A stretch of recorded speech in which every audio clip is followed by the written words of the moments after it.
Ladies and gentlemen, it is time to experience the enlightening wisdom of the Supreme Master Ching. Thank you, Master. Thank you, thank you.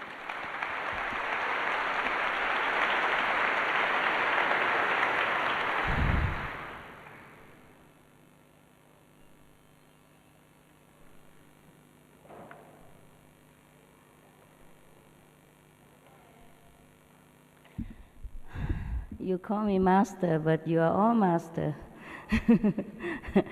You just forget.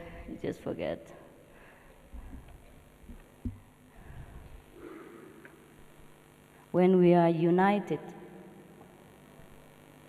when we remember the unity of the universe, which included ourselves, then we remember that we are one with God, one with the all-pervasive intelligence. And when we have forgotten this, then we have forgotten everything.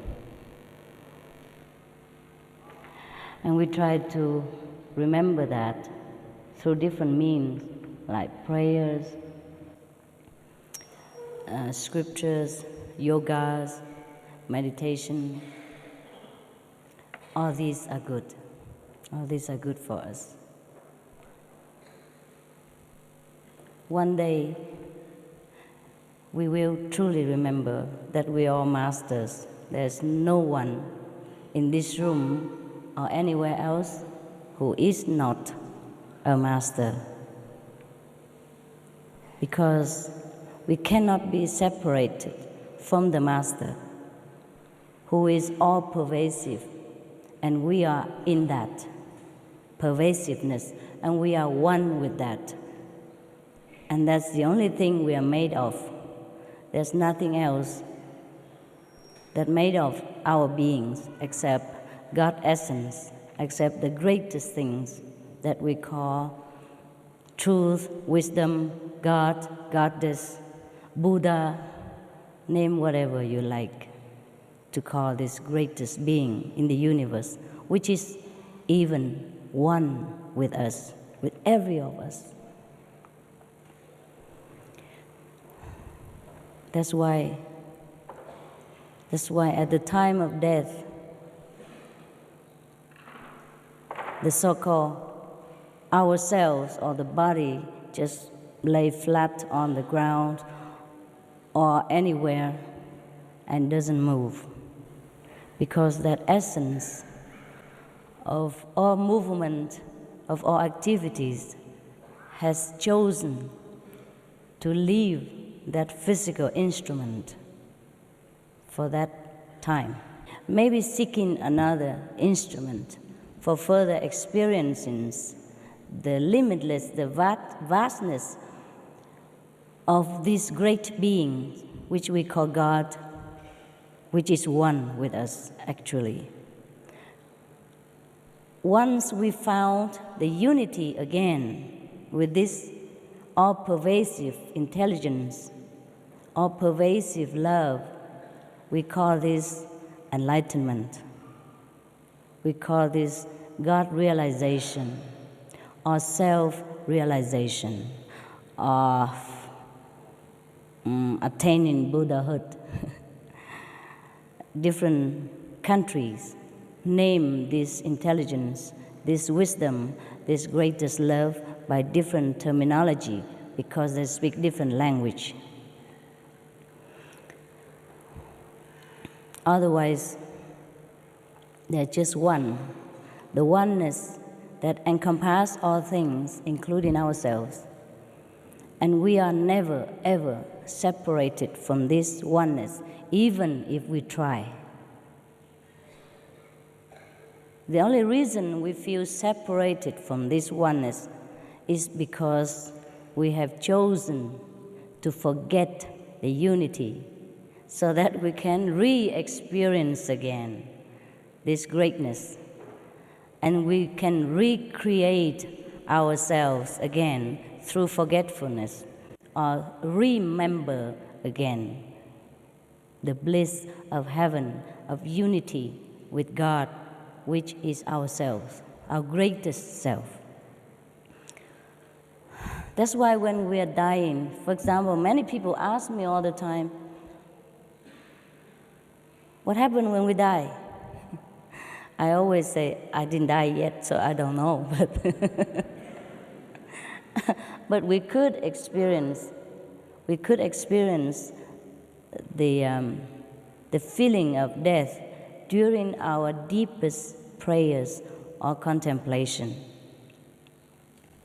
When we are in the deepest prayers, we will be oblivious to all the surrounding, including ourselves, and all the worries will depart from us. This is the time when the Indian yogi is called samadhi. Yes. During this samadhi time, we will experience oneness with God, almost like the time when we die. That's why in the Bible it is mentioned that learn to die so that you will begin to live. And a saint also say, I die daily. Whoever forsake the flesh for the spirit will find God, etc., etc. How do we forget or forsake the flesh? Every day we have so much problem of living, of survival. Every little things that we see around us, everything we encounter during our lifetime always try to remind us that we are a physical being. We are just a mere mortal, a weak, feeble human being, helpless in front of destiny. And how can we forget this? We can. We can if we practice. We can if we know how. It is very simple. Every one of us can do this. We have children from 6 years old, even younger than that, 5. They already experience oneness with God. They experience the feeling of forsaking the flesh and unite with the spirit, or visiting heaven while living. It's just like I'm coming to Africa to visit your beautiful country, and then tomorrow or next days I will go back to another country or back to where my house is. It is as simple as that. We could visit heaven and go back to earth again. Not by the body, but by our own essence of being. We call it the soul or the spirit, which is always one with God. The body is just like a focus point, so that the soul can pay all the attention there in order to gather some earthly experience that he wants to experience, so that he can temporarily, if the soul is a he or a she, we have to say something. Okay, she or he want to experience something in this material existence, then that soul or that part of that great beings of God has to focus on some point. Focus so much so that he can forget completely about his oneness with God. At that moment, we're born. We say we're born in the physical world and we have a body. And so long as the soul or that part of God consciousness still concentrate on this focus point of the body, or whatever body he chose to focus on, we say that that's a he, that's a she, is a human being, or that's a what. Actually, that part of the soul, or we call individual soul, has never left the whole of God consciousness. So we have never been really born, or we have never to die. But we could have chosen, we could choose to forget completely about God, about the whole unity of ourselves, and just focus on this physical being, then we would never experience Godhood, even though God is all over us, everywhere. But if we choose to be awakened, to remember, then we can. We can forsake our attention for a while. Don't focus on this physical being for a while. We focus back to the unity. Then we can find God. We realize that we have never left God. Then we one with God, and we are always never separated from God. So that is just the secret of the universe. It's nothing much more than ourselves, our own consciousness, make choices all the time. We choose to be a human being, then we focus on a human body.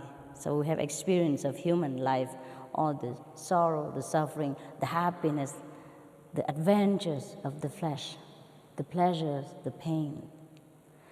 The moment we feel we have enough of physical experience, we want to experience something different, then we choose another choice.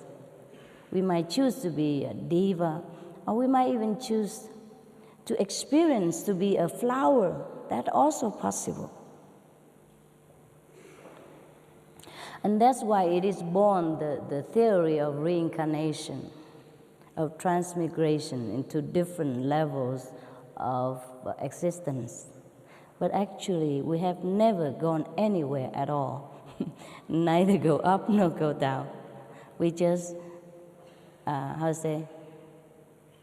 forever flowing in the life force of the universe, forever being in Godhood, but forever experience different focus points for our own pleasure, for our own amusement. But while we are in the physical body, sometimes we have forgotten the wisdom of ourselves. Therefore, we have forgotten the choice that we have made before we came here. So the choice we have made might have led us to some pain or suffering. Then now we complain. We complain so much because we don't like the suffering. The body doesn't like the suffering. The mind doesn't like the pressure. But that was what the soul wants to experience.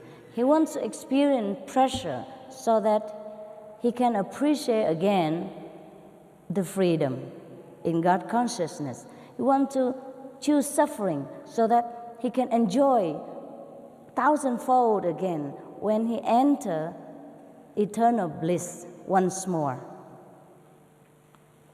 That's why we are here, so that we know God more, we know ourselves more.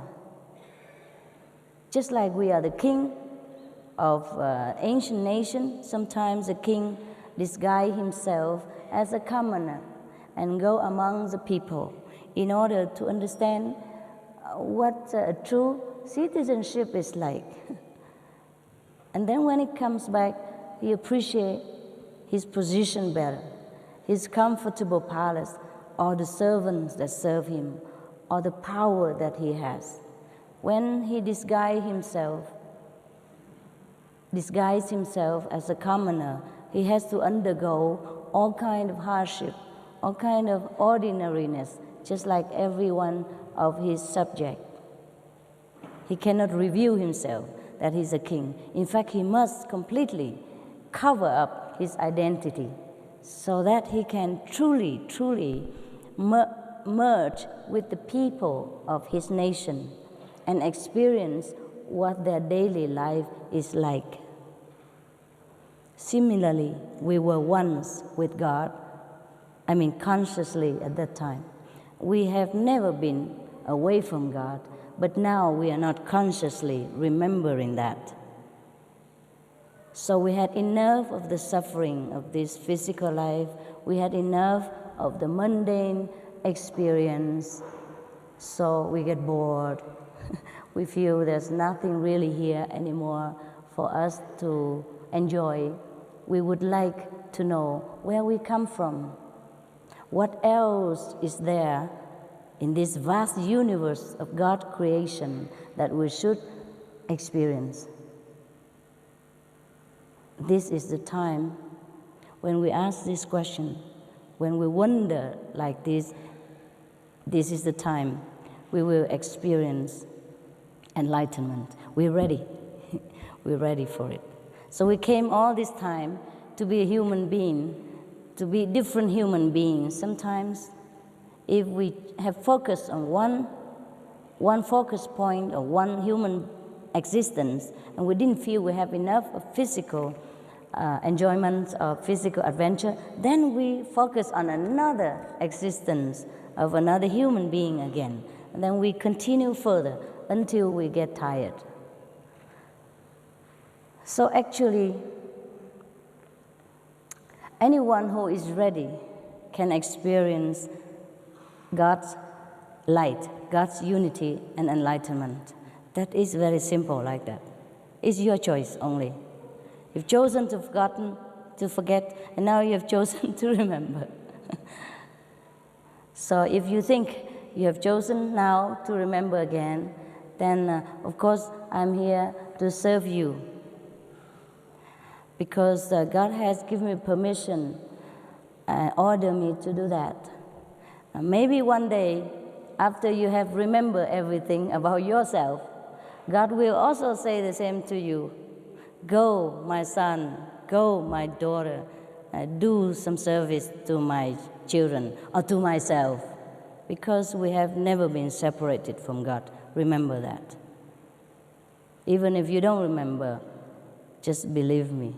We have nowhere to go except inside God's consciousness. We have nowhere else except in God's house right now.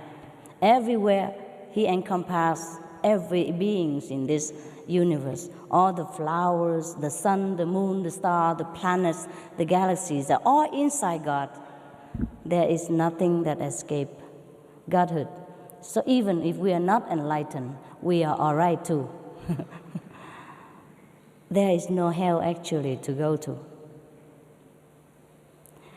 For a conscious soul, there is no such thing as hell, but just a temporary passing experience that he has to go through in the course of eternity, because he has chosen to experience some so-called suffering in order to grow, in order to understand happiness again. Every soul, every little part of God has chosen to walk a different path in order to experience different aspects of God. And the whole experience of all humankind or all beings made up the wholeness of God. Therefore, Jesus said, love thy neighbor, even love thy enemies, because everyone on earth, they have chosen to play that role only. There is no enemy. Just us, just God, different focus points to make life more abundant, more variety, more different, more colorful. Just like He made us, even so different colors, so that we can enjoy each other. Like I look like yellow cornflakes, corn, and you look like chocolate.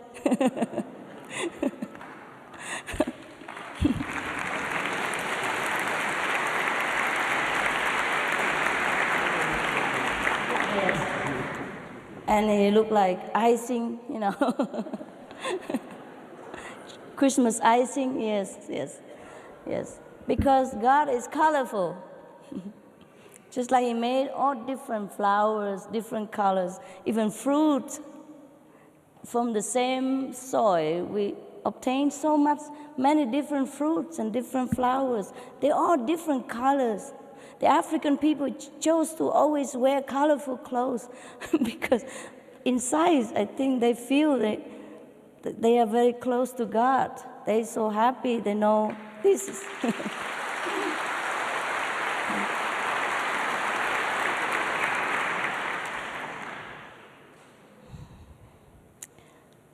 So there is not really anything mysterious or difficult about finding God or finding our true self, because we have never been anything else but God, God's essence, one with God, or God's children, God's offspring, a spark of God, a part of God. It's just like the fish in the sea is born in the sea, it lives in the sea, and when it dies, it becomes the sea again, thing like that. So we have never run anywhere. I just want to tell you the good news that I have found out, that we don't have hell to go to. We never be forever condemned in that eternal darkness or suffering. There is no such thing as eternal suffering, because there's only eternal love. The problem with us now is that we have to change our thinking. We have to change. We have too much guilty feel about everything. Feel guilty if we're successful. People make us feel guilty if we're rich even. If God gives us some richness or successful business, people make us feel guilty. Yes. If you have a beautiful wife, people make you feel bad also sometimes. Yeah. They come around and ask you, how did you get to know this beautiful woman? Or they will ask her, what did you see in that guy? Huh? He's so ugly. Thing like that. Yeah, it's none of their business. They make you feel bad. Yes, they make you feel guilty if you have a lot of money. They make you feel guilty if you are successful in political or business. This is the things, because they also make you feel guilty about the things you do in your bedroom with your loved ones. Yes, I'm sorry. This is also ridiculous. You lock your door already, you close the curtain, they still make you feel bad in here. Okay. You're just expressing your love in different way, right? And the whole world is feeling guilty about so many things because we have been taught that way. This doctrine is never right. So Jesus has to come.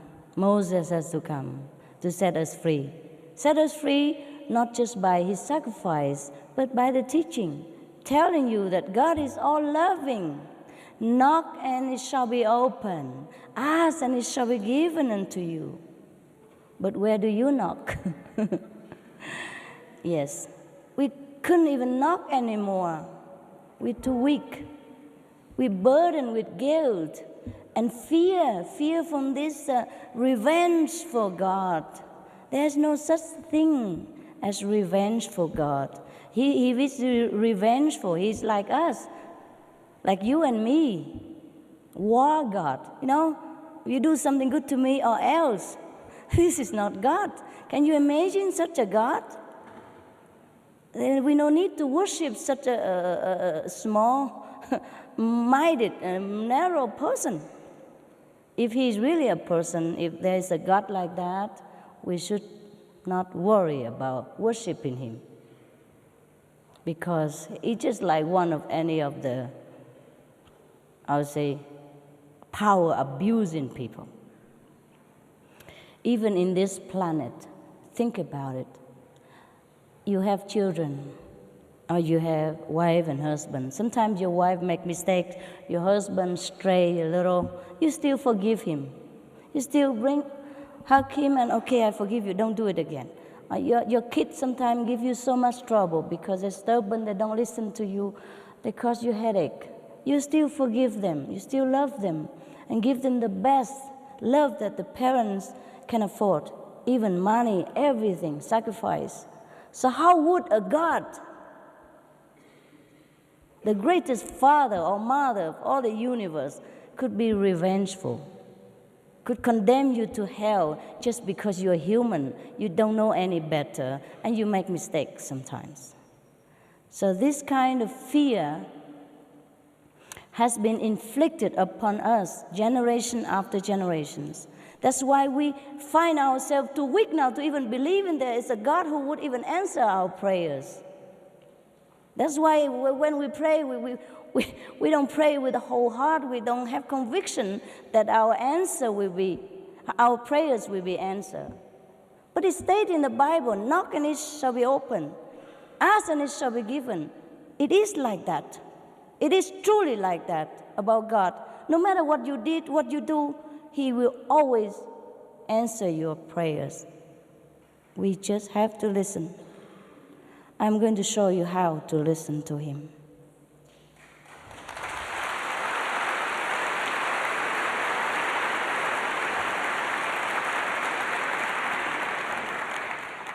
This we have to change, our way of thinking. We have to believe from today that God is all forgiving, all loving. Even if you don't believe God is all forgiving or loving, you believe Jesus has come here and He has sacrificed for you. And I'm going to show you that what He said is truth. I'm going to show you that really there is a God, God Father, God Mother, or Buddha, whomever you believe. Allah, even anyone that you call His name by all your love or your beauty or your faith, that is the God who is always loving, never, ever, ever criticize you, even for one fraction of the second. Anytime you turn to Him, no matter how badly you have done in your life, He will open the door immediately. That's why we call this way immediate enlightenment, because it is immediate. And every day you can re-practice again and again until you completely remember that there's only one thing in this life is God, and He's everywhere. And then you'll be happy. You'll be happy from the day you see His light, the first day already, maybe today, if you trust me enough to offer this service to you, you can have it right away. No problem. You will see that whatever it is stated in the Bible, it is 100% truth. Like Moses has seen God, Jesus has been one with God, so that he's always been the Son of God. But He's not the only Son of God. We are also the Son of God. God is not important. He didn't make only one son. He makes many.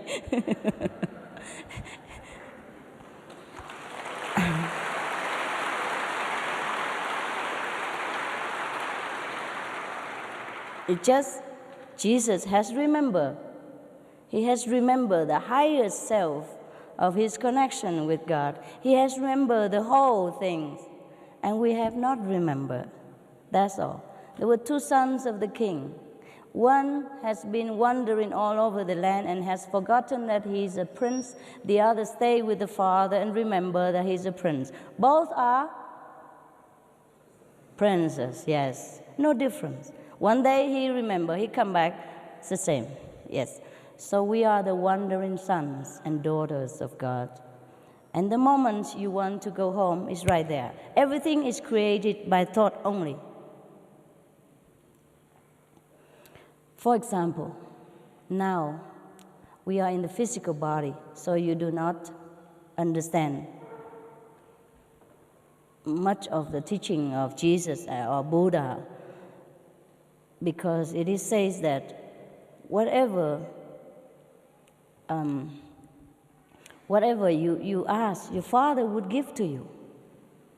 Whatever you think, that means whatever you think of, whatever you wish for, will be fulfilled. But we cannot believe that, because we are so prisoned by this physical shackle we call the body. So in order to experience the boundlessness, love, the boundlessness, the all-pervasive, unconditional, eternal love of God, we have to rise above the body. And I will show you how to do that. It's very simple. You can do that on the bus, on the airplane, in the park, anywhere. There's no condition. I will show you how in a minute. And I can show you deeper, different level of going, forsaking the body.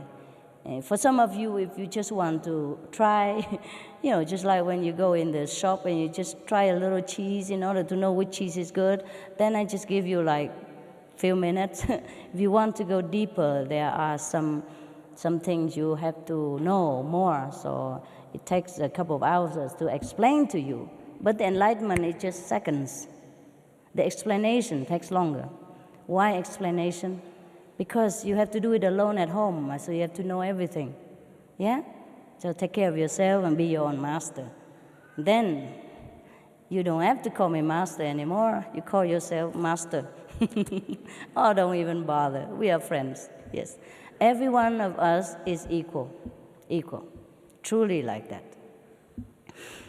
So now, what were we? Okay. Where was? Oh, too many things from here. Slow down, please. He talks so fast.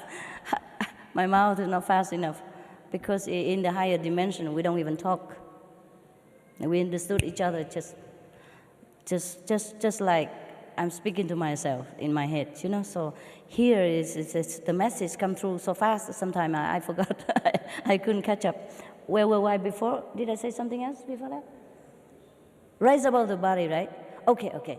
The reason we do not know we are one with God and everything we wish for or remember will always be right in front of our nose is because we are shackled in this physical body. So to rise above the body, there is a way to do that. So we can even contact Jesus, contact Buddha, contact Mohammed, whomever, the past masters who has left the physical environment and enter another dimension. So in order to see them, we enter their dimension, then we see them. It's very simple, okay? I want to see African people the most, I come here. When I want to see English people, I go to England. Yes, there are some English people who come to my place sometimes, or some South African brother come to my place sometimes, but they're rare, see? If I want to see the whole Africans people, I come here. That's it. If we want to see the whole heaven or godhood or some celestial mansion, we have to rise up to their place. And we do that by thought, deep thought. I show you how to garnish your power of thought in order to get out of this gate here and enter another dimension at will anytime. You practice and you can do that anytime, anywhere. So, what happened? Why the saints say that we have to learn to die so that you begin to live? Is that because if you learn to do this deep contemplation on deep thought prayers, then we can enter the dimension of the celestial being. And it's just similar to the moment of death to many, even ordinary people. You don't have to say practitioner, yogis, or anything. Ordinary people, when their conscience is clear, their life has been perfect example of goodness, when they die, they found themselves very liberated. They found themselves all pervasive, everywhere at the same times, and nowhere that they are not. And whenever they want something, that thing just comes right in front of them. Whenever they think of somebody, that somebody will appear right in front of them. Or, in other words, they will project themselves immediately in front of the things that they desire or the person that they want to see. That's why when we learn to die, we leave this physical body and die temporarily, we have this kind of experience too. And then we can know exactly that really whatever we want, God granted to us, what God gave us to us.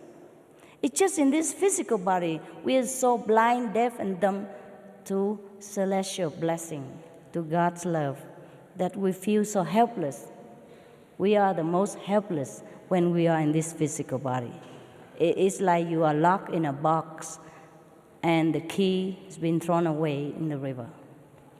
It's like that, so helpless. That's why we have to learn to rise above this physical prison in order to truly experience the glory of love. Then we will be so happy every day that doesn't matter where we are, doesn't matter how much we have or not have, we will be always contented, always happy. That's why Jesus did not move in the face of death. He said, Father, how much you have glorified me. He accepted the crucifixion. He did not run away. He could have. He could have, anytime. A man of that power and knowledge, he can do anything, but he did not want to. Why should he run away from something that he knows can only make him feel more glorified, more happy, more liberated? Why should he feel attached to this little prison when he knows the vastness of heaven? Why should he be attached to relatives and friends of this physical dimension when he knows that he could see the Father in heaven, and he knows all of the brothers and sisters or the relatives and friends are all one with him in the end anyhow? That is true liberation. There is no freedom compared to this freedom in God realization. That is the only true freedom that we should search for. I am willing to serve you in any way I can if you think you're ready to make this choice again. You had enough with this life, you want to have different choice. But nevertheless, we do not forsake this world in order to go to heaven. No, we still can have both. For example, I'm still here. I just enjoy heaven every day, but I enjoy also this life. You see, I enjoy your jewelry and your clothes very much.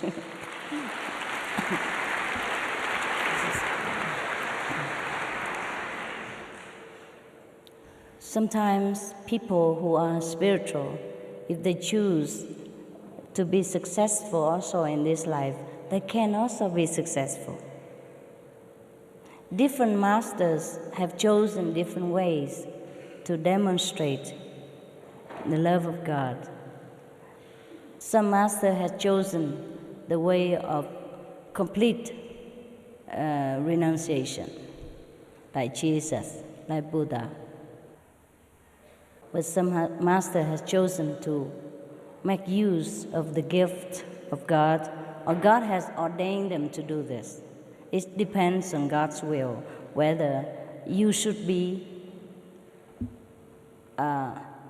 very rich materially as well as spiritually in this life, or you just be rich materially and not spiritually, or just spiritually and not materially. Everyone has walked different paths, but we are walking to home, toward God's dimension. And this is what we are here for. In case you ask me what's the purpose of human being, that's what it is. And thank you very much for your attention. If you have any more questions, I'd be pleased to answer. Then I can show you how to remember God.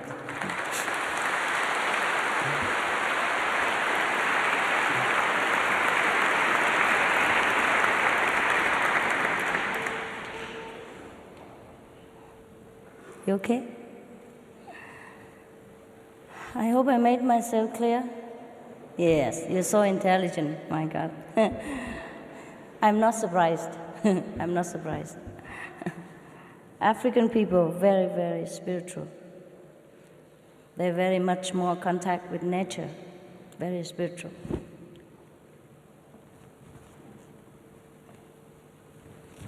Any question already? Dear Master, what is the benefit of following a master? Is it not perhaps a better prospect to be self-determined and to follow one's own path to enlightenment and to sort out one's own karma. What's the benefit of following the master? Is that right? Yeah, and also if one can sort out your own karma, or if you need a master to sort out the karma. Yeah.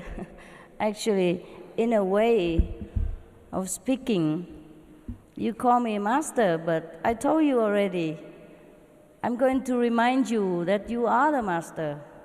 That's all there is. And the karma and all that will go away as soon as you realize that you are the master of the universe, that you're one with God. But before that, if you have not completely realized this, of course, I be your friend and help you until you understand everything.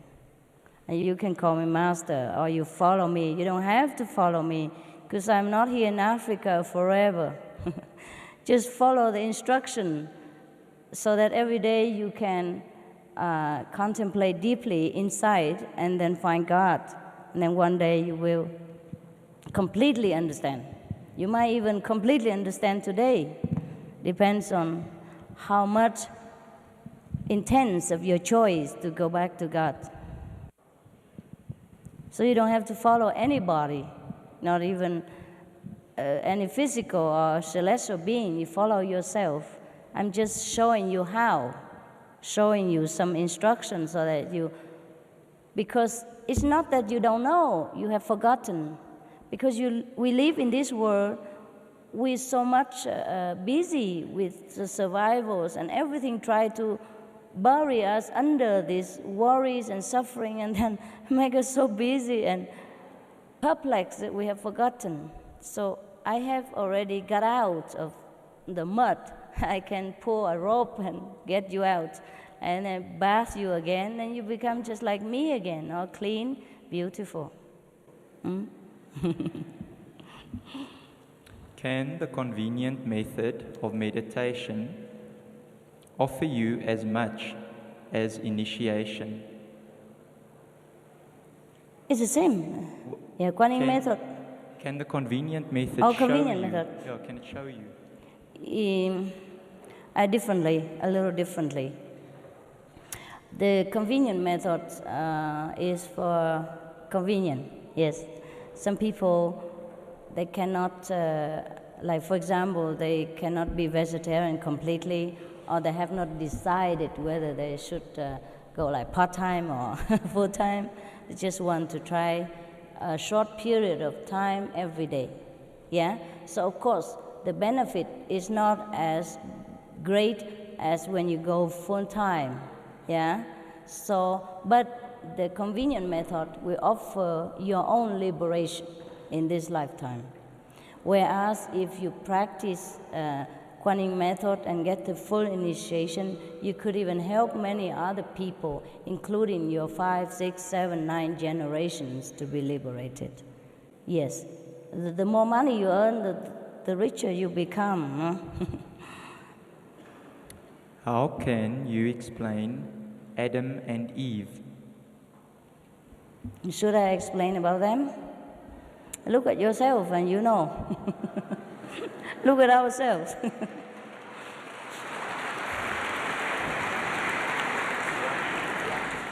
Yes. If you do not stick to being vegetarian after initiation, what happens? What happened? Then you become a meat eater again.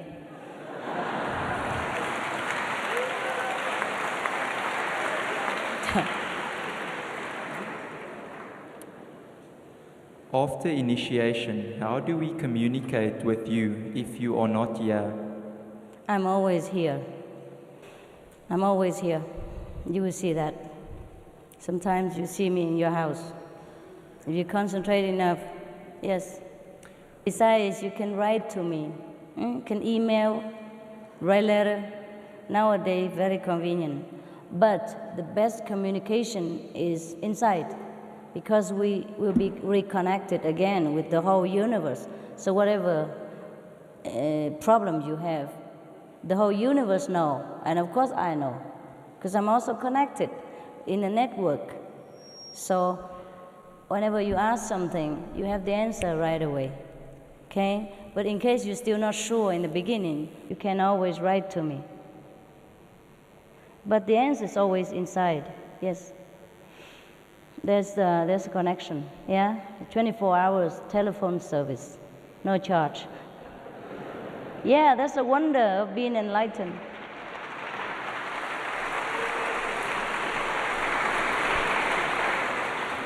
Because if the teacher has to be physically present every time with the disciples, then it's not convenient, it's not powerful enough. Because it doesn't matter how powerful, how strong a teacher is, he or she cannot protect the disciple 24 hours by physical presence, but by the power of the universe, which the master, she or he, is connected already. I am not myself. It's not the physical body now that will be protecting you. It is a connection with the universal power through me that will protect you. Understand? That's why everywhere you are, that power knows and protect you and answer your question. You will not knock and it shall be opened. Ask and it shall be given. Your prayers will always be answered. Your question will always be replied by inner connection. And that's the wonder of being in this enlightening ways of life. Otherwise, what's the use having to even find a master through rivers and ocean again? And how long can you stay with her or him? Yes, even the master after initiation will continue, protect and guide you after the master has departed from this world. That is the meaning of being a master. Otherwise, you should not be a master. It's a lot of work. Will we master the art of clairvoyance with the third eye? What, honey? Will we master the art of clairvoyance? Oh, will we master the art of clairvoyance? Oh, that's nothing. That's just a little child play. You don't aim for that. This is not the goal for you. Of course you will see things. You see everything. But you see the whole universe. Not just a little thing here and there. Not just your future and your past. You will master the whole life force. You will master the whole universe. That is the goal. Yeah. Do animals have karma, and is it right to give them meat? Do animals have karma? They do. If they want to eat meat, you have to give them. Otherwise, they might eat you.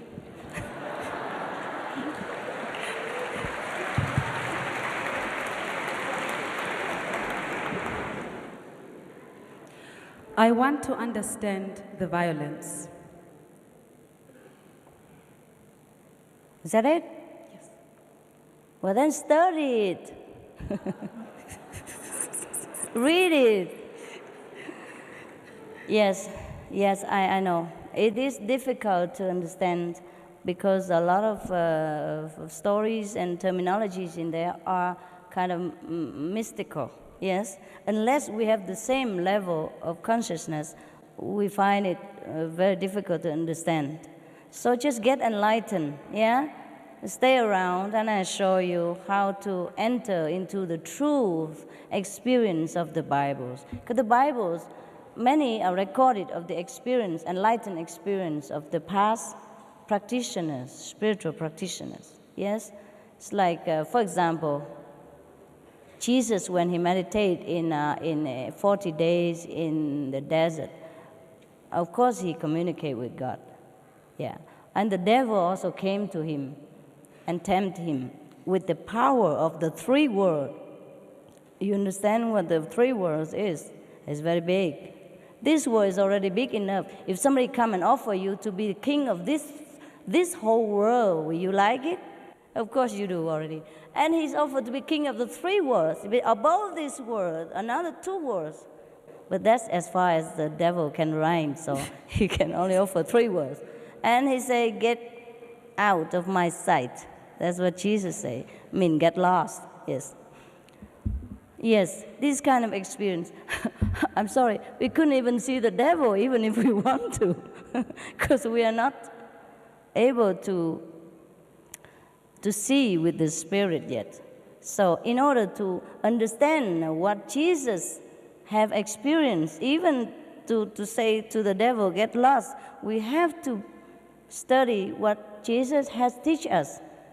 Walk his way, meditate like him. Go in the closet, mean meditate, mean pray in silence, pray properly. Let your eyes be single so that your whole body will be full of light. I will show you how to make your eyes single, how to find that single eye here so that you can see heaven. You can see the truth life, which is deceptive, which is cheated on us because of all this physical appearance. We are cheated. We did not see the true life. But we can if we use the true eye. Then that's why I came here. I will show you later, yes. Master, is it important to be a vegetarian to be enlightened? It is important. It is important. Because first of all, we have to practice love in order to beget love. In order to be all-pervasive, loving like our Father, we have to love all beings. And that is the meaning behind the vegetarian diet. It's not to be healthy or not because Jesus says so or Buddha forbid. It's just we have to be love reincarnate. We have to be the walking God on this planet. We have to live like God would live. So in order to be near God, God doesn't punish us. It's just light beget like. If we want to be near to something, we have to go there, the same direction. So God created all beings and that let them die naturally. So should we. If we couldn't create, at least we do not destroy. The first commandment in the Bible is, thou shalt not kill. It didn't say you shall not kill animals, humans only. It says thou shalt not kill. Anything killed is killed. Yes.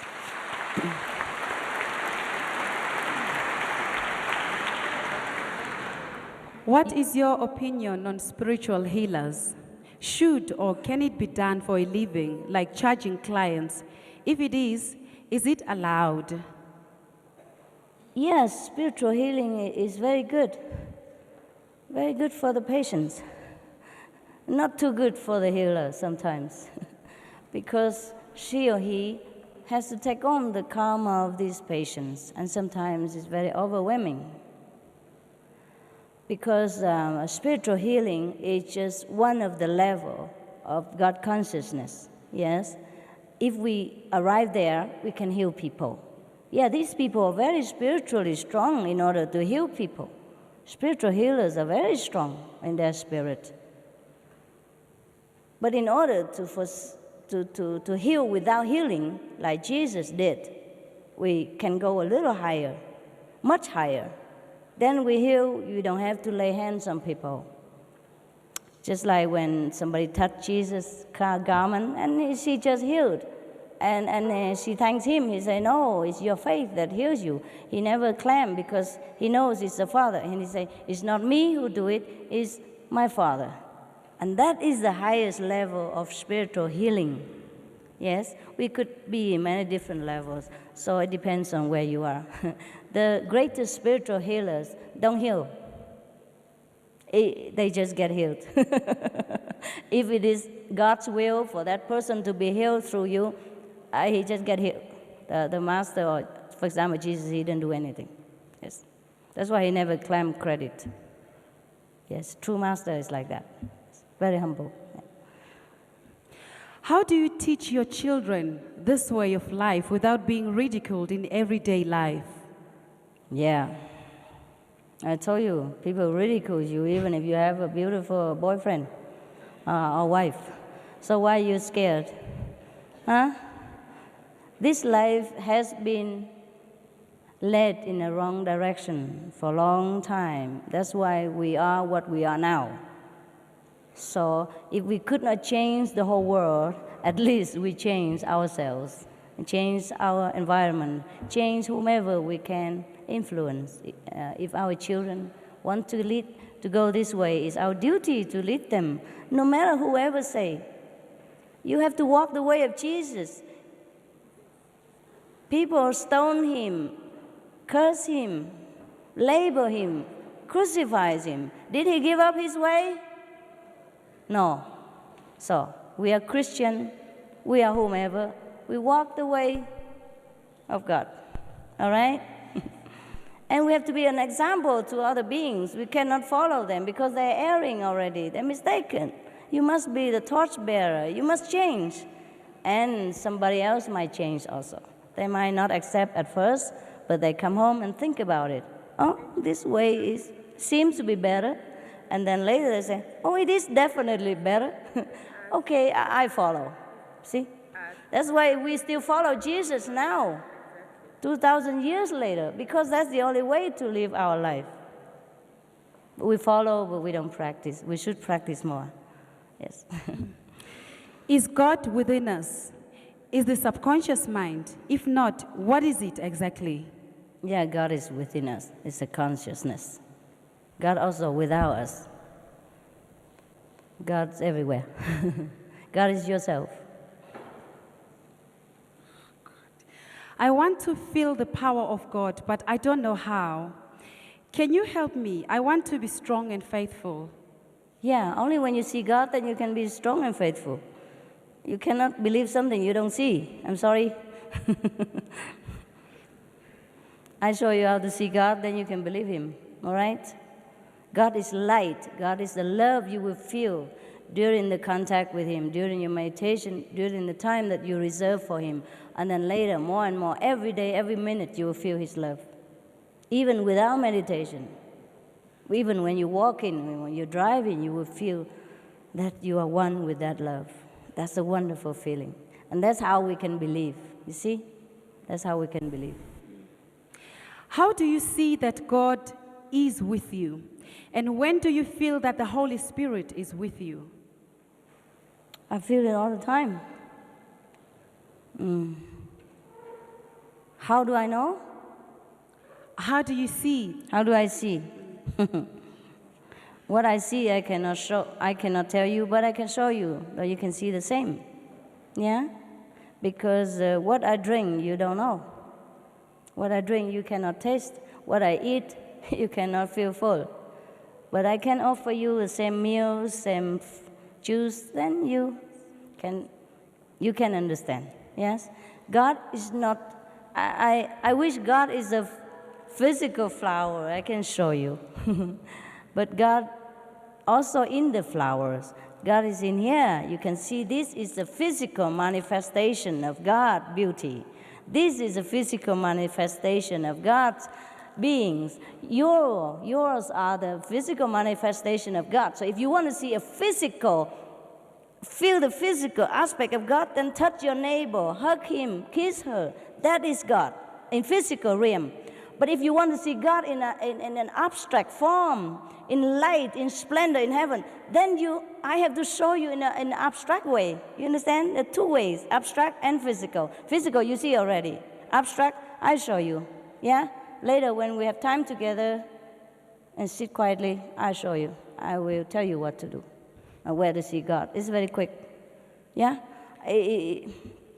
How do I know? If I love somebody, do I know?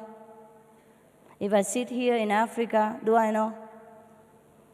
To know God is like that. Very, very clear. There's no mistake about it. I just can only show you by yourself. But I cannot show you in physical because this is a different aspect of life. Okay? Yes. Master, I ask you to show us what is the right way of praying. Yes, I'll do that. After all the questions finished, if there are, okay, I will offer you 3 kinds of service. Number 1 is a public service. After all the questions is finished, you sit here with me and experience God, okay, for a while. And you continue at home if you want, 10 minutes, 5 minutes, anytime you want. The number 2 is a convenient method. You meditate like half an hour every day, all right? Number 3 is the full conscious effort to realize God. That's initiation. So you choose, okay? If you want initiation, you could leave the room right now and register yourself. That would take a couple of hours of explanation. But the enlightenment is fast, and you can experience every day the same, or higher and higher. And number 2, convenient method, you can register also outside. And if you don't want these 2, you just want to have a taste, then you stay here. Yeah? After I answer all the questions, if you feel that this appeals to you, you stay, all right? And I show you. If you don't feel like it, then just go home. I'm here only for the one who's ready. How different is spirituality from your method? Is God with us or a part of us? How or what will our experience be during our initiation? You see God. You see the aspect of God, which is light, which is different, like melodies of the universe. The way He speaks to you is not in human language. He speaks in a melodious voice, like the sound of water. It's mentioned in the Bible that He speaks like thunder, like the sound of many waters. This you will experience, and more, because the Bible don't record everything. You have too much experience. You can write 1,000 books, never enough.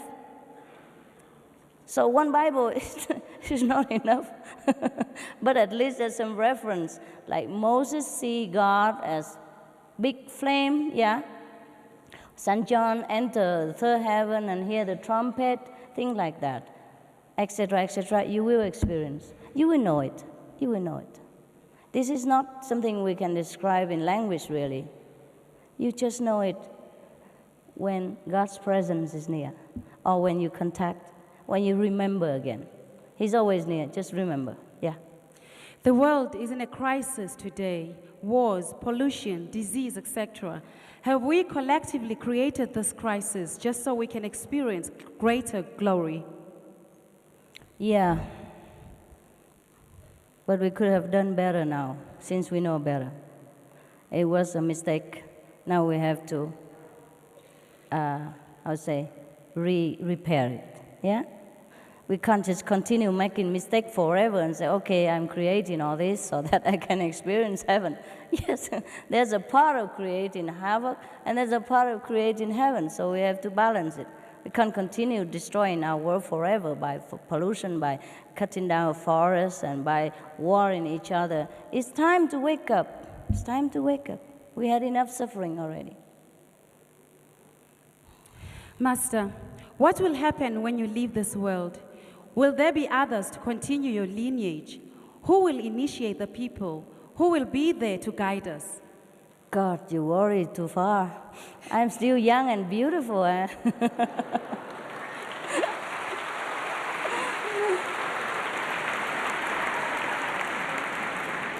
At that time, you will know. Yes. Okay, God will decide. God will decide whether there is someone to continue, and He will let you know.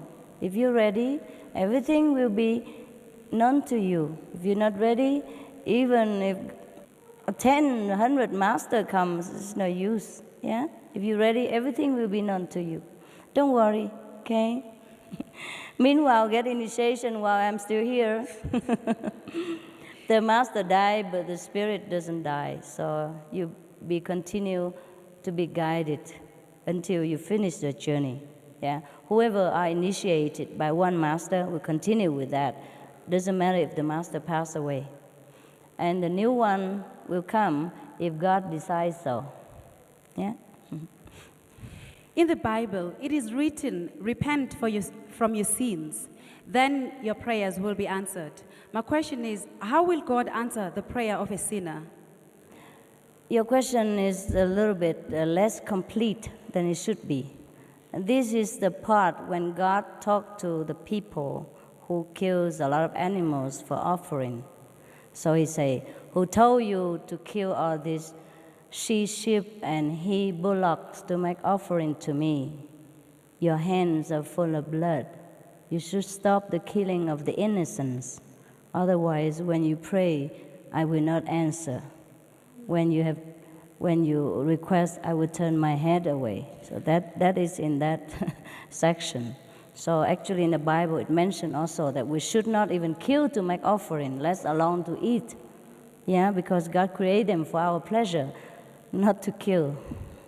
Anyhow, if we repent, of course that means repent doesn't mean we should feel guilty about what we did. Okay, we did what we did, it's a part of the game. It's a part of our process of knowing God. So now we have created enough of the non-God actions. So now is the time to return to godly action. So once we make this decision to stop of the ungodly action and return to godly action, at that time God gives us the answer right away, like today. Doesn't matter how many people committed sins or whatever you did, you don't have to tell me. At the time you sit down for initiation, God will come to you, all the same. So that means if you repent your sins, mean you don't do it again, God will appear to you. He will today, if you sit down for a while later. In fact, some of you already experienced light here. Is that not so true? Can you raise your hand if you have? Thank you very much. Oh my God, aren't you spiritual? Thanks so much. See, first time in Africa, I told you, God is indiscriminating. He loves every one of us. As soon as you want Him, as soon as you sincerely yearn for Him, He's there. Even you don't meditate yet, even I didn't even show you yet. See, God is all love, nothing else. Don't fear God ever. He always loves us. As long as we want Him, He comes. He loves us. He blesses us. He graces us with all things in life, this and after. Should we kill insects, flies, cockroaches, fleas, etc.? Yeah, you can kill the little ones, but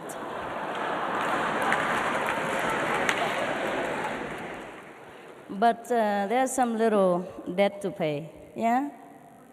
It's better to make your house clean and do some prevention outside the house so that the smell, they don't come near.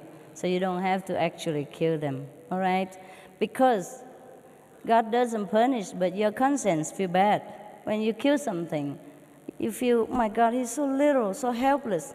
And I kill him just like that. Even though you don't feel it much, your conscience will awake at night sometime and feel something biting you, and that's the ants or the cockroach coming reminding you, you shouldn't have done that.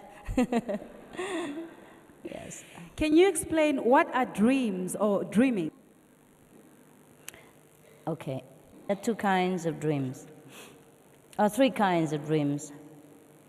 One is some like a clairvoyant kind of warnings or prediction of the coming event for you. That is when you're in very deep sleep and more aware of your future or the past, okay? Another kind of dream is that whatever you wish in the daytime or you think of much in the daytime before you sleep, it will appear in your dream, just a leftover of the impression of the daytime. And the last kind of a dream is just nonsensical, whatever, no meaning. Just collect all kind of garbage in your brain, and when you sleep, it's too full, it just like leak out, yeah? Okay. In the Bible, we read that Abram's sons slaughtered animals for their father. Was it a sin? In the old time, people believed to make offering to God, all right? Even now, they still do that. They even slaughter animal to offering to the God within their body every day. So who am I to say what? All right? Abraham's son did something, that's his business. My business is not to slaughter any animal, okay? Anyhow, people have different way of life, different choices to know God. They choose to do it quick, they choose to do it slow, right? So that's why I say there are three kinds of offer here to you. For one of those of you who like to do slow, leisurely, because you have eternity anyhow, so you can just have a taste of it, a few minutes. For those of you who are a little more serious, go for convenient method. For those of you who really get fed up with this life and really want to know God, nothing else, then go get initiation, full. See?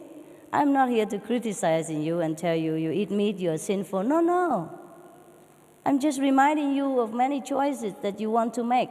So you decide now which choice you stay with or which choice you continue, or next perfection you choose. Yeah? Next choice. Or stay with this choice. Okay? All right? Jesus Christ fed 5,000 people with bread and fish. Fish is meat. What is a sin? Was that a sin? Jesus also helped fishermen get more fish. Was that a sin? No. The sin is we did not understand him. He did not eat fish. He did not feed fish either. We also eat fish every day, but it's vegetarian fish. We also call it fish. We call it hamburger. Sometimes we call veggie hamburger. Sometimes we're lazy, we call it hamburger. We have things like chicken, we have things like steamed fish. All these are vegetarian. It tastes delicious. And if you are a non-vegetarian and the first time you taste them, it looks like a fish, it tastes like fish, you probably do not know. If we tell you that if it's fish, you would believe it. If we tell you it's a hamburger, you would believe it. So Jesus was a descendant of a clan that has been always vegetarian for thousands of years. If you want to do more research about the Lord's life, you better take more time. And also he went to study in India for 13 years. That's the missing gap in the Bible that you couldn't explain. And if he studied in India, all the yogis there, the master eat vegetarian. How can he eat meat again? That's the two factors you have missed. Of course, the Bible cannot record everything for you. You have to do some research. Yeah, the church don't want you to be lazy and put everything on the table. You have to be creative and long for. If you long to know the life of Jesus, you have to research yourself, read more books and history and facts and more new findings and all that. Yeah? Anyhow, the fishermen, Jesus recruit. He did not tell them to fish again. He said, come, I teach you how to fish men. No? Yeah, he said, put down the net, I teach you how to fish men. Okay? But since they are fishermen, Jesus used the term as a fisherman sometimes to talk to them. Just say, okay, today we catch a big fish. Means I have a good person to get initiated. We say the same thing sometimes. Also, yes, because why do I understand all this? Because I have direct teaching. If you want to understand, you also need the direct teaching. I told you I will show you how to get direct teaching from Jesus. Then you can argue with him, and he will tell you he doesn't eat fish. A poor master. Yeah, everybody tell him he did that, he did this. He'd tell you different, but you couldn't hear.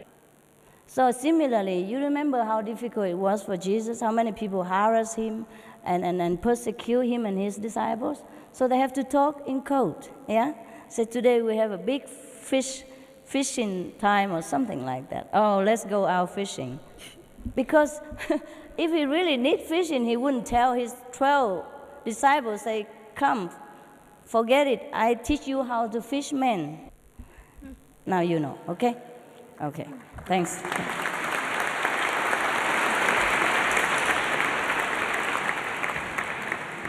The Lord did not eat anything that caused suffering to other beings. He would not. Yeah? He was a very humble man. He was great in spirit, but very humble and self-denial outside. He did not need fish to keep him alive. There's so much things to eat in this planet to keep yourself alive. What is your opinion about the apostles? Where is heaven? Is it part of this universe? The apostles? Yes. They were Jesus' closest disciple. to spread his message when he's not there. Give people initiation, explain how to meditate and all that. Yeah. And heaven is not a part of the universe.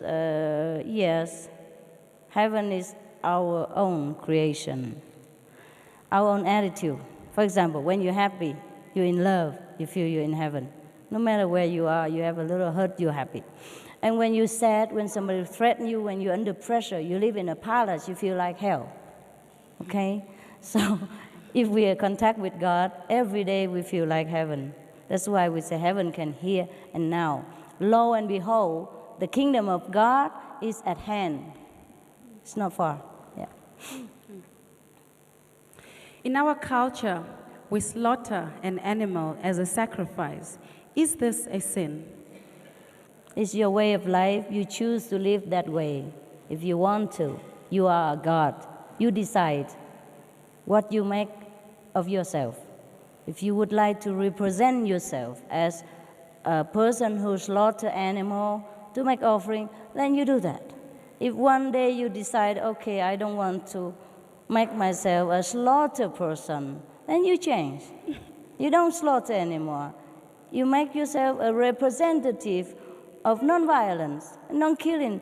It's your choice. It's your choice. It's no sin in the eyes of God.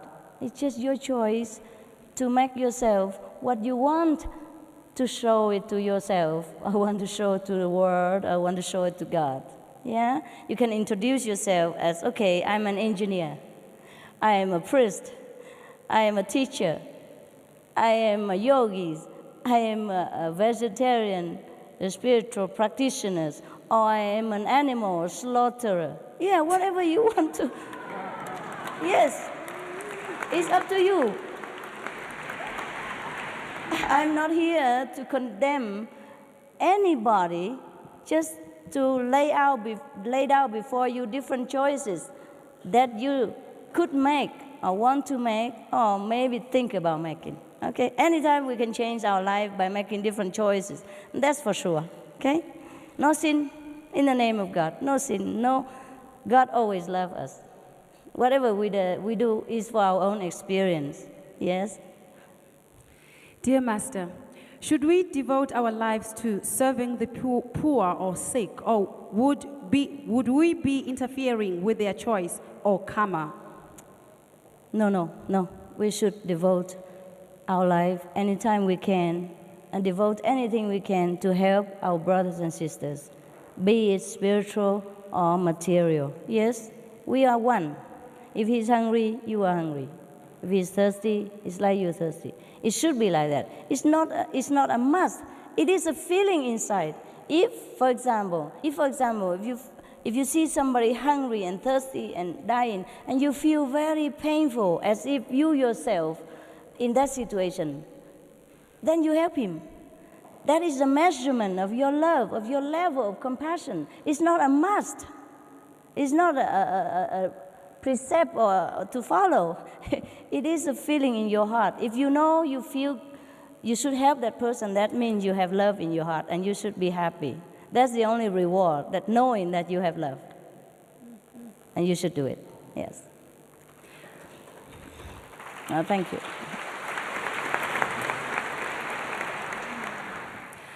I feel a lot of love, but trapped inside me.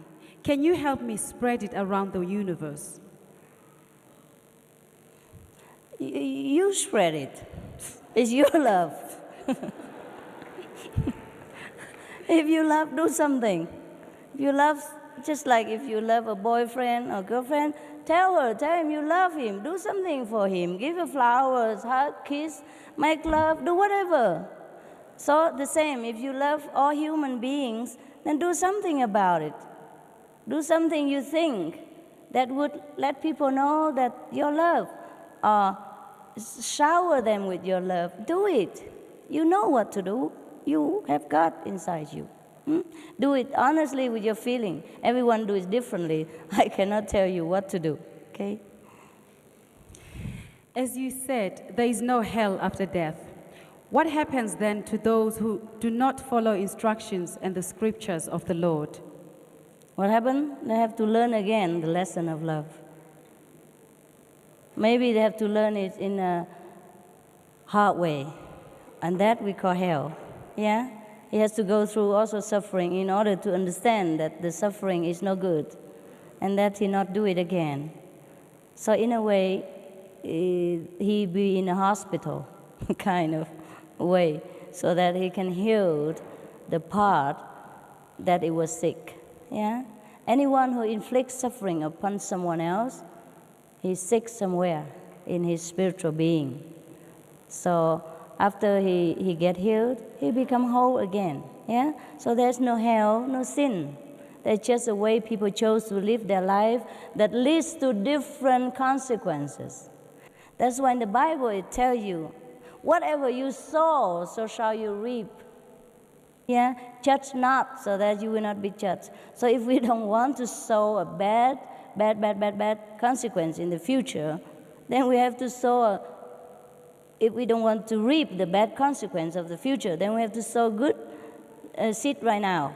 See? That's why the Bible gives you guidance like, okay, shall not kill, shall not commit lie, shall not steal, things like that. And make it guidance through our lives so that we reap the better fruit for the future. If you have faith in God, why should we suffer and our prayers cannot be answered? Because you have to rise up to God consciousness to know this. Yeah? And then you be content. Even when you come back to this physical life, after you have seen how much God loves us, through the spiritual knowledge, you come back to this life, you don't complain no more. You know everything, why this happened, why that happened. Everything is for our best benefit. We will be always grateful every day, okay? You have to know God first, yes. Yeah. How important is 10% of whatever you earn important to God? How important? How important? Yeah. It is important because you love. It's your love. It's not the 10%. It's the love that goes with it. It's the love to share whatever you have with other people who are less fortunate. That's important. When one raises above the physical body, how would it be possible to differentiate true situation from, e.g., hallucination? Yes, there is a way to differentiate. I will teach you at the time of initiation. But only people who want to go deeply into the spiritual dimensions should learn too much about all these things. Just the convenient people and all that is not really, because you don't meditate too long, you don't go too deep. So it's not very risky. Yeah, bigger business, more risk. So we have to show you the way to protect yourself. Yeah? But if you just meditate 10 minutes, 20 minutes, it's okay. There's nothing to bother you. You just relax, calm your mind, you do better business, sleep better, eat well. That's it. Know God now and again. There's no danger, okay? Is it necessary to attend church every Sunday so as to be reminded, or one can still remember oneself by communicating with God by heart? By heart, yeah, if you can. If you can communicate with God by heart, you can pray in the closet, the way it is stated in the Bible, yeah? The church come after Jesus. The church is an organization that gather people who have faith in God and who want to pray together. It's similar to like our group. Every Sunday we gather together in one place. It could be called church too, but we call it a meditation center. And we meditate the whole day that day, just to remember God intensively, more than other days, because we're always busy every day. So that's the meaning of really going to the church every day, to get more communication, deep communication with our true self, with God. But if you, and it's stronger, when you meditate together, if you want to sleep, you see the neighbor is sitting straight, you feel ashamed, so you also sit straight. That's the purpose. And you help each other in collective energy. But if you already know God, everywhere you sit is a church. Yeah? You should go to church every day inside, not just Sunday. I want to know, where is the true secret of God? And being a vegetarian, can I smoke marijuana? Yeah. Marijuana is vegetarian, right?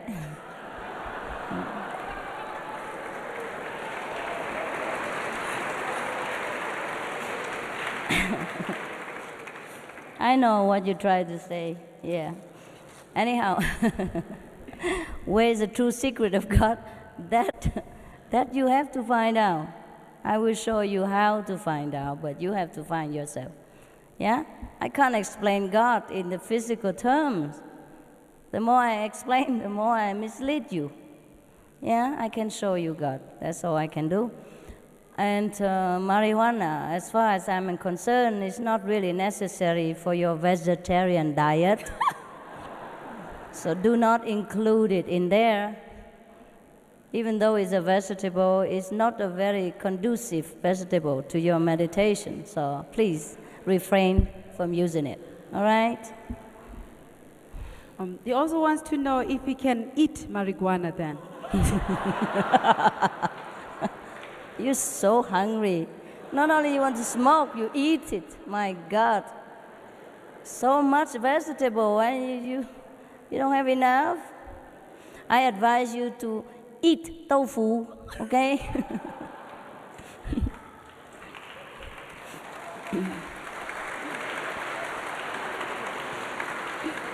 Yeah. You can fry spinach. It's better for you. Anything that make our consciousness blurred, and not clear, this is not a God way. God's way, no need physical aid, no need anything, because God is God. You can't change him, you can't make him come nearer, you can't bring him where you want just because of marijuana or anything else. You can only know God. That's it. And pure, simple, know God. Just concentrate, forget the world, and concentrate on God's side. Then you see God. I just show you how. That's it. There's no need for anything. And the vegetarian we eat, it's just because we just have to eat little of something to sustain this body. So do not go too deep even into too much of vegetarianism. Anything we eat to sustain the body, enough nutrition, keep our spirit alive, that's good enough already. Okay? We're not here to eat. We're here to know God. All right? Question from the same person. Am I poor because of my thinking or my belief? We are poor because of our belief. But it's too late now. Okay? Our planet has been led into believing that what we've been sinful and we've been punished for our sin and all that stuff, and so we should live a rich life here. But before this era, we have a golden era. Have you heard about it, right? In the golden age, right? Long ago, okay. In that age, people know God, believe in God, because they see God, they feel God's love. And at that time, there was no teaching such as revengeful God, jealous God. Oh, there's no such teaching as hell, because everywhere was heaven. But then some bad people has invented this kind of fear, so to control the population. And slowly, this fear creep into our consciousness. And we begin slowly to believe that we are sinful, we are bad. We couldn't know God because we are forsaken, we're born in sin, we always sin, and everything we do is sin, blah, blah, blah, blah. So our consciousness has become conditioned that way. That's why we also fail in our business. We became poorer, we became deprived of many comforts, including material ones. But it's a little too late now to change drastically. The whole consciousness of the planet have been ingrained into this way of thinking. But it's not too late for you. If you're ready to change it today. Believe what I tell you and experience the love of God within you every day. Then you will see how your life changes. You will know God is really love, and whatever you ask for is already there. Okay? What is the difference between your way of meditation and talking or praying in tongues? Because it is said that talking in tongues is talking to God. How true is that? Both are true. Different levels of understanding about God. Yeah? Okay. In our ways, we don't talk even. We don't even talk with the mouth or the tongue. We don't use anything of the physical instruments. We go direct to heaven, enjoy the carefree life without this physical body. Yeah? And God doesn't speak to us in the human language. He does also sometimes. But we don't speak it out loud, or we don't need to do anything. We just communicate. And we understand in a godly way, celestial way, which is a silent way. Yes. Dear Master, what are your hardships that you have experienced in your walks of life? Please share with me. Wow. I do not consider really anything a hardship, even though in those moments I do complain, or like all of us, I complain. I say, why? I don't like it. But of course I know it is good for me. Yeah? Any hardship would strengthen our spirit and determination to find God, to let us know that as long as we still cling to this physical, ephemeral existence, we always will encounter hardship. There's no hardship in heaven. So whenever we leave this body during meditation or deep contemplation, go to heaven, we experience all bliss and beauty. And then when we come back even to this physical body, still some blessing left over so that our life become even smoother and better. So even hardship is just a blessing in disguise. Yeah, no problem. I can write a book about hardship, but why? I'd rather write a book about the blessing that I enjoy. Dear Master, thank you for your wisdom. How would you choose a successor to continue your physical work here after you leave us? I haven't decided yet. That is up to God to decide. When the time comes, the Lord will let me know. Yeah? And I'll let you know. Maybe. Or you have to find out yourself. Yeah? Okay, if I have one, I will write it down, okay? Name, place, date of birth, then you can identify him. He probably have a nose in the middle, 2 ears. You can find him or her, whatever. But I haven't decided yet. Okay, I haven't found one yet. Sorry, you hurry up. And maybe God tell you that, okay, you are the successor. And then you tell me, huh? Who is the devil?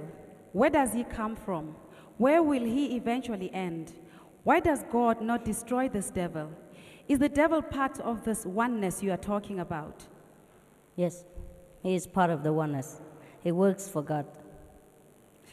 Wow. So that we know what's right, what's wrong. So that we know to resist temptation. So that we can improve ourselves and go nearer to God. All right? There's no such thing as devil.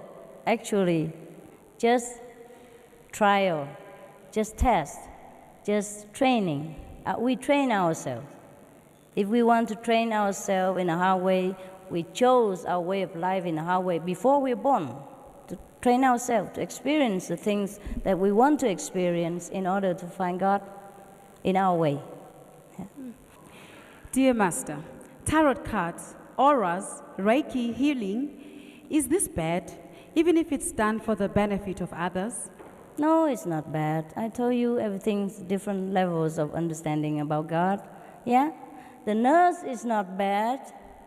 The doctor is not good. They're just working in different ways. Yeah? Different jobs. But if you want to be a doctor, then you have to stop being a nurse and study more. That's what it is. All right? Become the healers without healing. Like Jesus. Yeah? Okay. How do I overcome all these problems I have and get my focus back and be forgiven for my wrongs? I would love to change my life and be a good man again.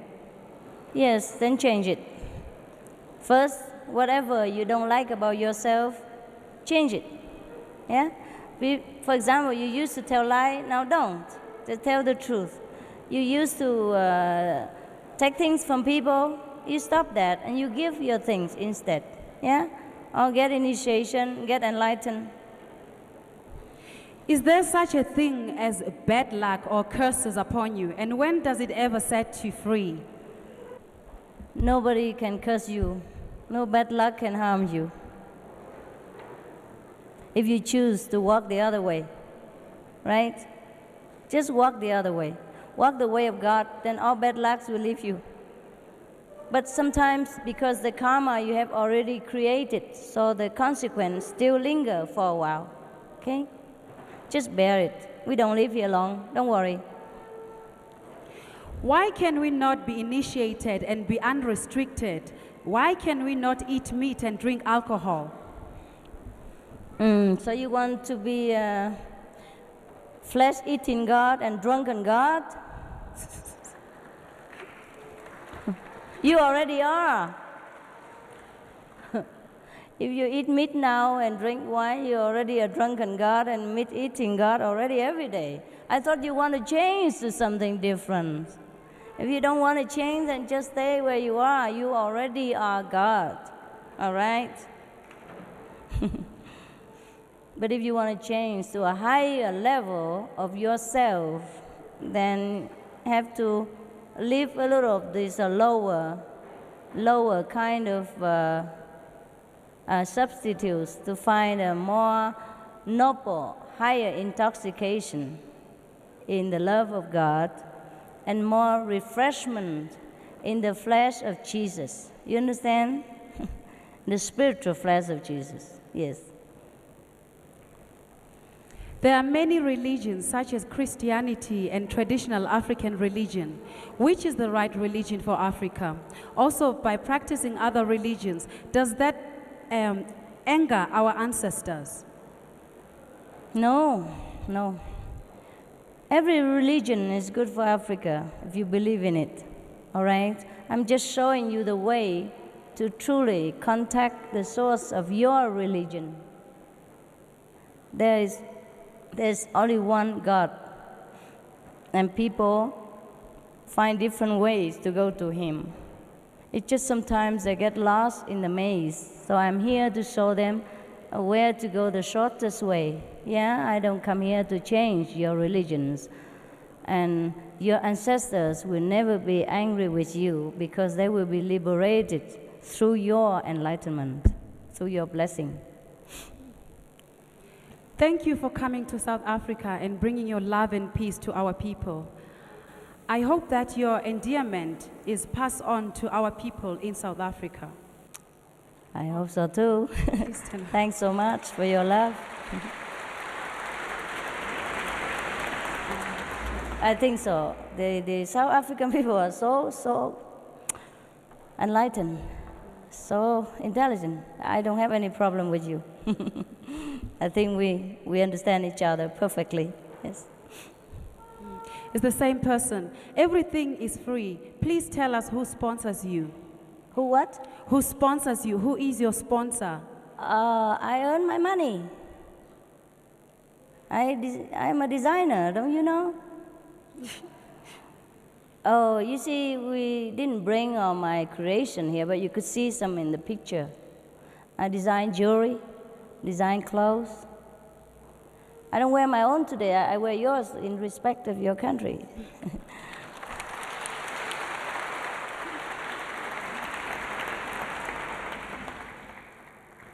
In the Bible, it says that you must earn your own living by the sweat of your brow. So that's what I do. Yeah? Apart from sharing with you the blessing that God has permitted me to do, I have to also earn my upkeep for the physical needs. Yeah? I need transportation. I need car, I need airplane ticket, etc. So I earn the money just like you do. Yeah? And I share whatever I have with other people. Yeah. Apart from what I need, I have surplus. I share with other brothers and sisters. Yes. Nobody supports me. I support people. God supports me. Yes. When you gather together on Sundays, do you eat Holy Communion in remembrance of our Lord Jesus Christ? When I go to the church on Sunday? Yes. Yes, I do eat the communion bread, but the one you could not see. Yes. The real flesh of Jesus. I don't cut his flesh and eat, but I be one with him. Yeah? That's my communion bread. I have that every day, not just Sunday. In Africa, it is said that we have a high rate of HIV/AIDS. Does God curse or punish our continent with this incurable disease? How can we be saved from this disease? In every country, there are information centers about AIDS or about any disease that you happen to worry about. Yes? Find out from information and take care of yourself physically. Yeah? Otherwise, if you practice spiritually also and you keep the precepts and you have vegetarian diet, you lead the spiritual life, you never have to worry about this question. Is the golden age a sign of the second coming of Jesus? What is the golden age? The golden age is the time, like once or long ago or many times ago, when we experience once with God and everything that we wish for is fulfilled instantly. We can experience golden age right now if we have this connection with God. Every day is a golden age to the Kuan Yin practitioners. Yes. Please explain to me properly. Where do we black people come from? Because we do not exist in the Bible. Is it true that we are cursed children? Please explain this properly. What children? Cursed. No. Are you kidding? You see? This is a doctrine of fear, the doctrine of separation, the doctrine of condemnation and humiliation that people long ago tried to inflict upon human grace to divide us and to roll us, because united we stand, divided we fall, and they know that. And not only, yes.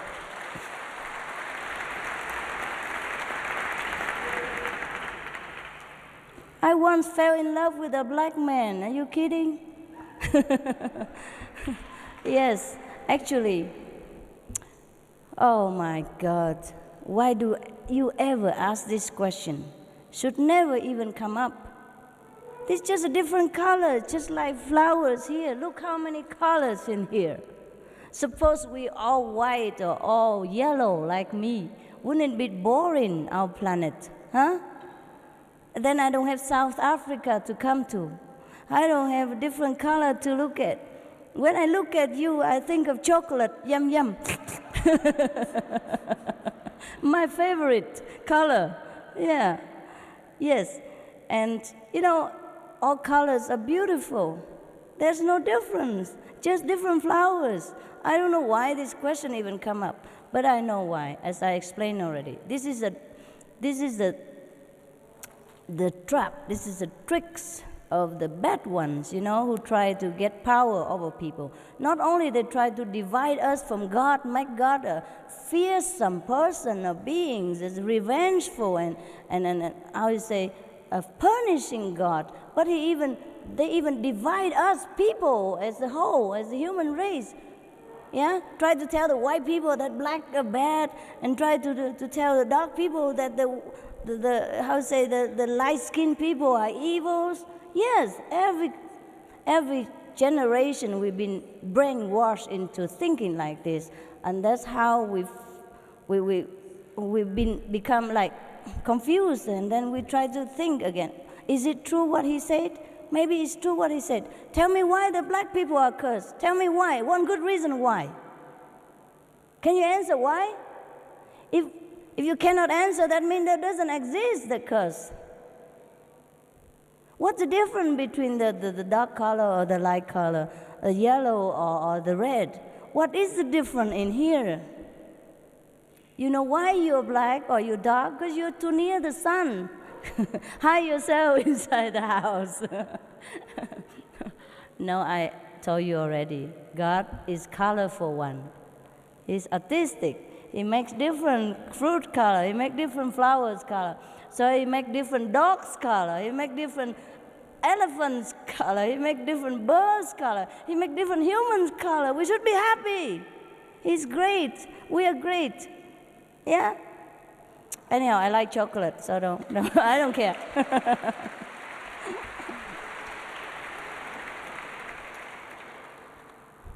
Should never ever think like this, huh?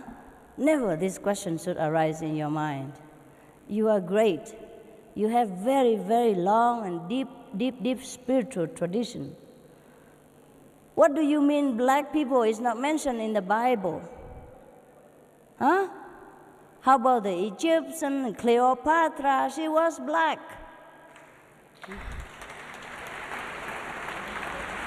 Yeah, Moses. Yeah? The Egyptian people, yeah? Where Moses was raised, they are also color, they're dark color.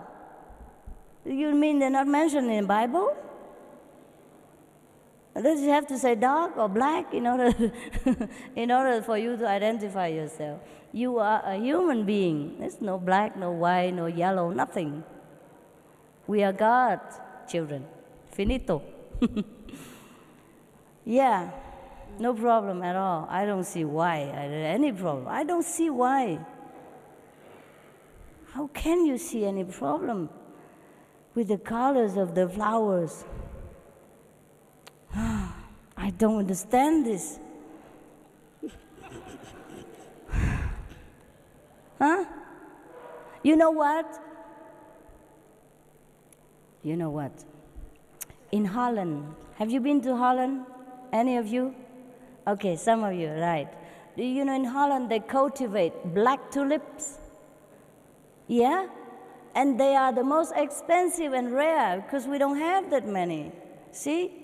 When you don't have black, they have to create it. You see? Suppose we don't have dark people here, we have to create it genetically, matching in order to get a black one. And then it will be, oh my God, he's black. Oh my God. You know what I mean? It's like the tulips, the dark tulips. It's very dark tulips. It's not born like that. They match the genetic. They create it by scientific means. And I've seen a patch of them, beautiful, very dark and beautiful, and very rare because not the whole gardens are full of different colors. Just one little batch is black tulips, and they call the king of the night, or queen of the night, or something like that. Beautiful name. Suppose we don't have dark people here or chocolate people here, then we will be missing something. You see? And then we will have to try hard in a laboratory in order to create a black baby. And then we will hold it up. Oh, look at him. Isn't he beautiful? See what I mean? So God already knows that. He created for us.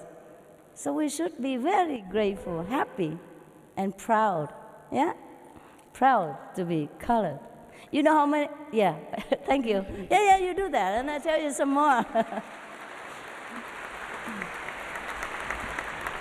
I'm sorry to talk long about this. It doesn't seem spiritual. But this problem has been too long, so it doesn't matter how long I speak, it doesn't seem long enough to erase the long-standing misunderstanding of the colors of God's creation. Yes, so I have to talk longer. What? I forgot now. What was it? Okay, the color. You know how much money all the people in other countries have to spend on the beach, how much suffering they have to lay in the scorching sun in order to get the color you have. Come on, you're kidding. I also have to lay in the sun sometimes to get the color that I have now. Otherwise, I'm too pale sometimes. So you are a millionaire, a walking inborn millionaire. Only millionaire in America or elsewhere can have the kind of color you have because they spend a lot of time, money in the sun. You know that? You know that. So next time, don't ask me this question. Tell yourself, you're millionaire, born millionaire. No need to roast yourself on the beach for hours on end. It's a big suffering, to get the color of the people of African. Yes. Master, I want to know, when I saw your picture, something struck me. I had the feeling of coming here to meet you, in fact, to see you physically. And when you entered the hall, I did feel like crying. Is it because I was feeling you, or I was getting the fulfillment of knowing God? Could be that. Could be that you feel the God within me that manifest in the love for you, because not that he cannot manifest within you also. He could. If you have chosen the way of God, he will manifest also. See, I have chosen to walk his way, so you can feel more obviously, because I'm with him. And then other people are more with the world, more worried about the world. I'm more about God. Therefore, you can feel more God's presence in such a person. For example, maybe me. So that's why you feel happy or you feel emotional. Otherwise, we don't know each other. Why should you cry when you see me? Why should you love me and want to shake my hand or hug me? Yeah? Must be something. Yeah? As you sow, so shall you reap. Be with the world or be with God. When we are with the world, we manifest more worldly atmosphere. And people recognize that more. And when we are with God, we are more radiating God's atmosphere, and people feel that, because the God in you feel that. Yes. Okay. Thank you, Master, for coming to South Africa. We welcome you with open hands. Thank you. Thank you, everyone, for coming. And this is the end of the questions for now. Thank you, Master. Okay.